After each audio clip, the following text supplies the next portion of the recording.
Good Thursday afternoon, everybody. I'm meteorologist Tim Pandagius here with your tropical update. Major Hurricane Fiona still out in the Atlantic, still maintaining Category 4 status, and Tropical Storm Gaston. But I'm going to focus a large portion of this video on 3 tropical waves. Yeah, 3 that have all been tagged as invest.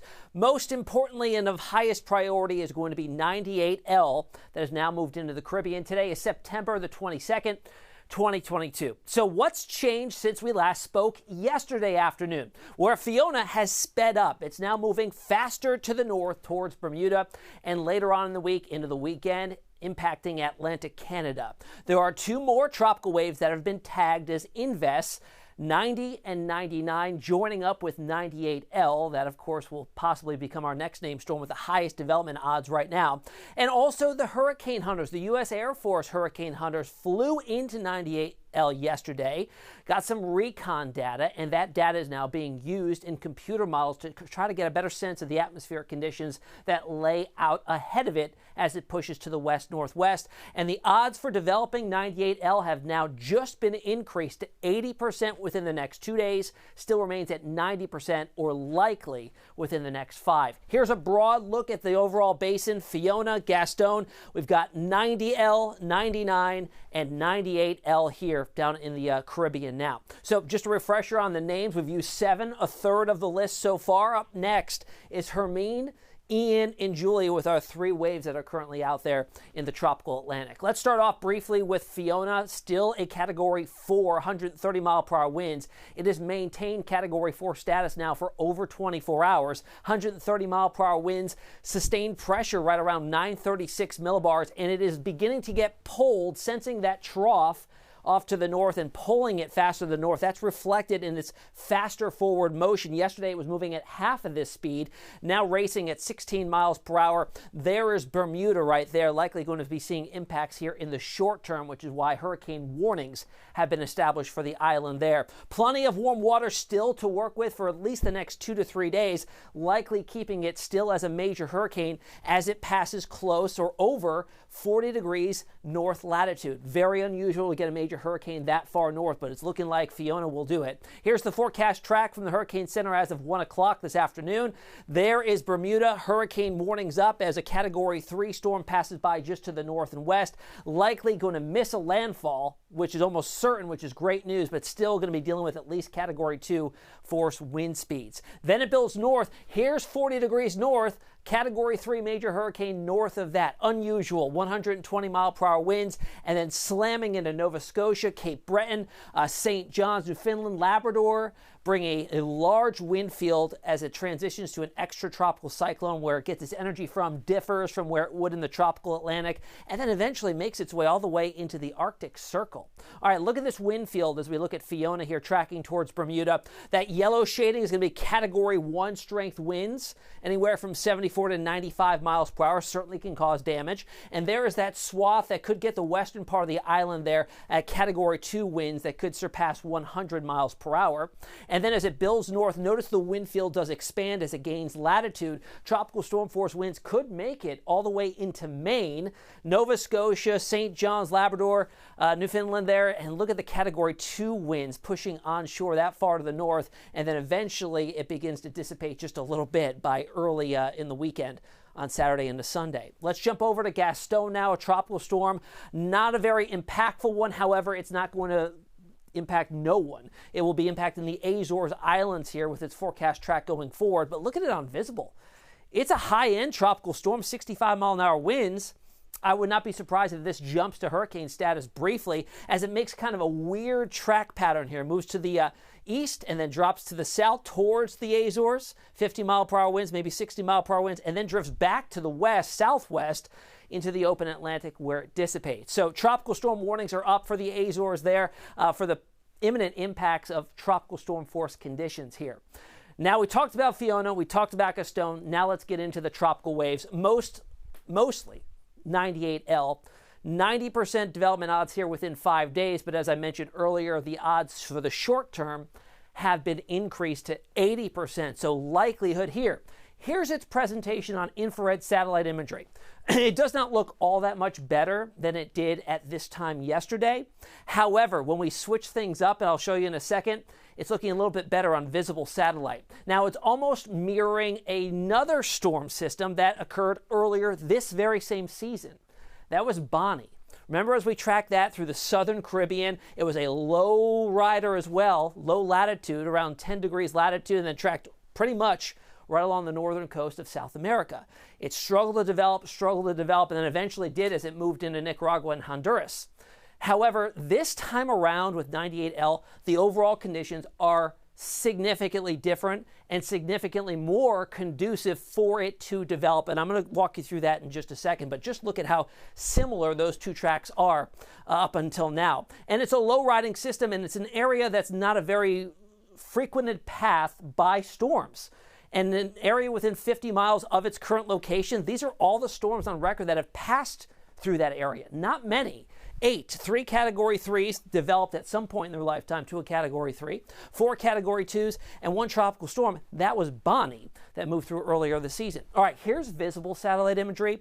Notice this here. Most of this, at least half of this system, is over land, so that land interaction is not good for it to develop. But regardless of that, notice here we're starting to see a low-level circulation that's made a little more evident from northerly shear that's displacing a lot of the convection or building thunderstorm activity to the south. So it is definitely resilient, and you can see that there is maybe even a closed-off center of circulation or close to getting there in the short term with that, which is why those odds in 48 hours are up to 80%. Now, it's moving out of the corridor of the strongest wind shear outflow from Fiona. Now, as Fiona departs faster to the north, we see that spread between the two systems developing, that wind shear relaxing, and it will be able to stand up straighter as it heads into the Caribbean, or farther into the Caribbean, I should say. Also new from yesterday, we've got recon data. Recon aircraft, they flew through the system, dropped a lot of different instrumentation to get readings on the pressure, dew points, wind speeds. But notice the pattern they flew here. Kind of interesting. It's called the lawnmower pattern. And what that allowed them to do is drop the instrumentation in parallel patterns and sample the environment out ahead of Invest 98L. So now we've got that in the computer models. What are the computer models showing now? Here's our spaghetti plots. Each line is a different computer model.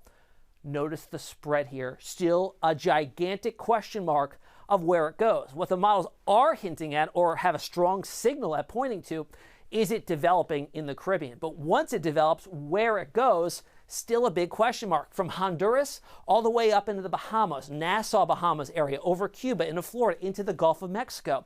All is possible with this system as we go forward. Now let's look at the GFS ensemble runs here. Remember, this is the GFS that's run 30 different times. We shift a variable a little bit to see if we get a different outcome. Good consensus in the short term, passes just northward right over the ABC Islands, and then gains latitude to the north in a very conducive environment here, likely explodes in intensity south of Jamaica, the Cayman Islands, and then the divergence in the model develops here. It's very similar to what we just saw with all the others as well. This was combined in that too. So there's large uncertainty, low confidence in the exact location of where it tracks going forward. That will become clearer in time. We're still about 7 days out from this making it in to anywhere near land in the Gulf of Mexico, if that was to happen. All right, let's compare the two models now. We'll look at the GFS and the European. We've been showing this day by day here on these systems and on Fiona and on every system pretty much. What you're looking at here is the GFS in the yellow. The red is the Euro. The bullseye is the center of the storm. Once it gets really packed together, those isobars tightly packed, that's a strong storm. Watch as we go forward. Here we are, it's Sunday. Both models have it developing. There's Jamaica, there's the Cayman Islands, south of there. Deep, warm waters, plenty of fuel here for this to develop. Then jumping out another 24 hours, look at the intensity jump that both the models hint at here. The European has it right over the Cayman Islands, pushing closer to the western area of Cuba.